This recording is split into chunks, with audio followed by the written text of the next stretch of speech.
Soc l'Iñigo López de Recalde, però segurament em coneixereu per Ignasi de Loyola.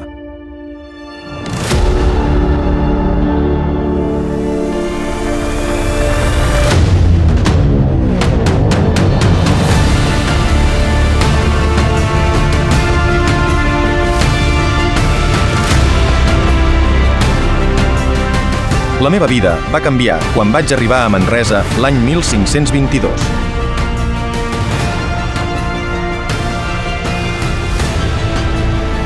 Manresa va ser el punt de gir en la meva vida, l'escenari on vaig començar a transformar-me i a descobrir una nova manera d'entendre el món. Per això, avui em presento davant vostre per acompanyar-vos en aquest viatge per la ciutat i els seus secrets. Caminarem junts per entendre la grandesa de la séquia i la majestuositat de la Seu.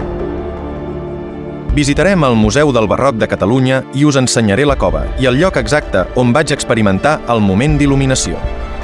Us convido a recórrer Manresa a través de la seva història. Jo estaré present a cada punt d'interès, on trobareu un QR per sol·licitar la meva ajuda. Deixeu-me que amb aquest petit gest us acompanyi a la ciutat que em va acollir. Benvinguts!